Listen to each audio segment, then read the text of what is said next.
Superfast बातमीपत्रामध्ये आपल्या सगळ्यांचं स्वागत। सुरुवात करतोय राजकारणातल्या काही ठराविक घडामोडींनी।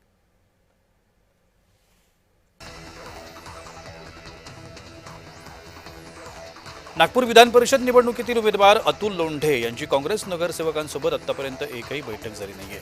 नागपूरमध्ये काँग्रेसचे सर्व 36 नगरसेवक विकास ठाकरे यांच्या गटाचे आहेत। ठाकरे यांच्या नाराजीमुळेच ही बैठक न झाल्याची चर्चा आहे।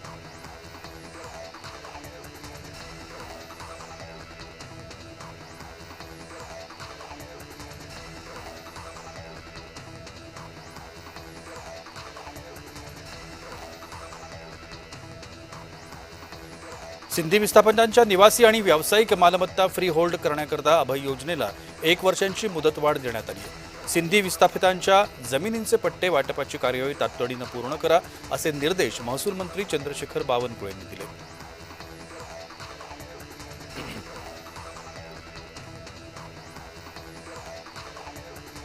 आमदार रोहित पवार 12 जून पासून पंढरपूर या ठिकाणी अन्नत्याग आंदोलन सुरू करत आहेत। छत्रपती शिवाजी महाराज चौकामध्ये रोहित पवार अन्नत्याग आंदोलन करणार आहेत। सरकारनं कर्जमाफी योजनेतील जाचक-अटी रद्द करून सरसकट कर्जमाफी करावी या मागणीकरता हे आंदोलन केलं जात आहे।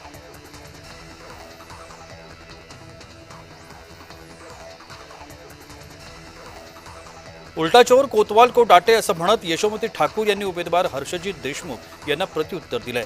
रुग्णालयामध्ये राहून नाटकं करू नका असा खोचक टोला देखील देशमुखांना लगावण्यात आला।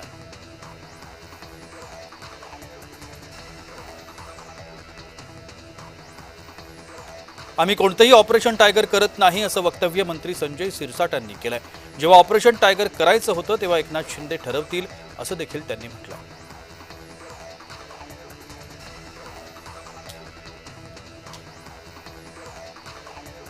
अमरावतीमध्ये विधान परिषद निवडणुकीच्या अनुषंगाने काँग्रेसच्या संभाव्य वंचित कार्डवरती भाजप खासदार डॉक्टर अनिल बोंडे यांनी जोरदार हल्ला चढवलाय। भाजपा महायुतीकडे नगरसेवकांचं संख्याबळ प्रचंड असल्याचं देखील त्यांनी म्हटलंय।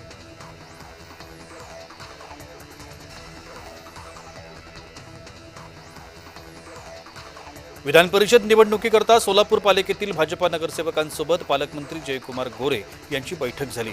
बैठकीमध्ये भाजपनं 100 पारचा नारा दिला। बैठकीला आमदार सचिन कल्याण शेट्टी, महापौर विनायक कोंडियाल यांच्यासह भाजप नगरसेवक उपस्थित होते।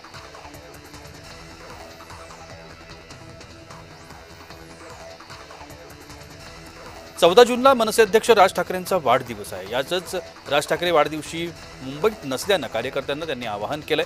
14 जूनला राज्यभर फुलांची फळांची झाडं तुमच्या परिसरात लावा असं आवाहन त्यांनी केलंय।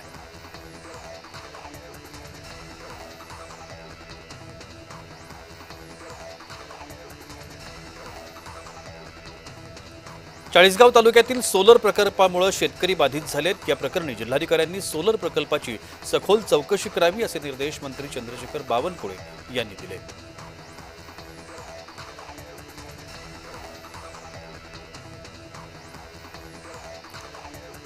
दापचरी येथील प्रकल्पग्रस्त कृषी क्षेत्रधारक कुटुंबांना न्याय मिळवण्याकरता मुख्यमंत्री फडणवीसांनी संबंधित विभागाला तत्काळ सकारात्मक कार्यवाही करण्याचे निर्देश दिले।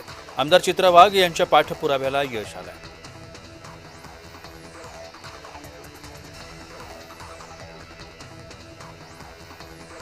राष्ट्रपतीच्या वर्धापन दिनानिमित्तानं मुंबईमध्ये मेळावा आयोजित करण्यात आलाय। षण्मुखानंद सभागृहामध्ये या मेळाव्याचं आयोजन करण्यात आलंय।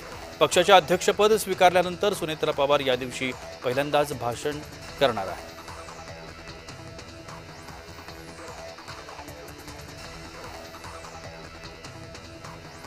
नीट परीक्षेतील कथित पेपरफुटी आणि एनटीएच्या कारभाराविरोधात सीजेपीचं पुणे विद्यापीठात आंदोलन सुरू आहे। या आंदोलनाला विद्यापीठ प्रशासनानं अटीसह परवानगी दिली आहे। पेपरफूट प्रकरणामध्ये केंद्रीय शिक्षण मंत्री धर्मेंद्र प्रधान यांनी राजीनामा द्यावा अशी मागणी अभिजित दिपके यांनी केली आहे।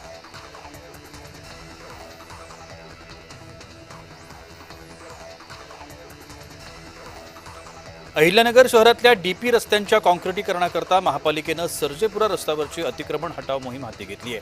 आमदार संग्राम जगताप यांनी या कारवाईची प्रत्यक्ष पाहणी केली। यावेळेला सर्वांसाठी समान न्याय या तत्वावरती निष्पक्ष कारवाई करण्याची मागणी त्यांनी केली आहे।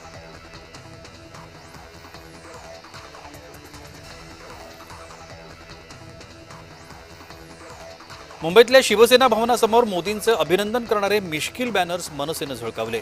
काही वेळातच हे बॅनर पोलिसांनी काढून टाकले.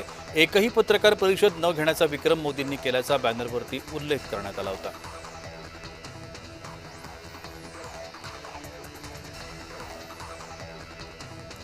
संदीप देशपांडे यांनी ट्विट करत मोदींना टोला लगावला. बाबू मोशाय, जिंदगी बडी होनी चाहिए, लंबी नहीं. कुठल्याही व्यक्तीनं कुठल्या पदावर किती वर्ष काम केलं यापेक्षा किती चांगलं काम केलं हे महत्त्वाचं नाही का, असं देशपांडे यांनी म्हटलंय.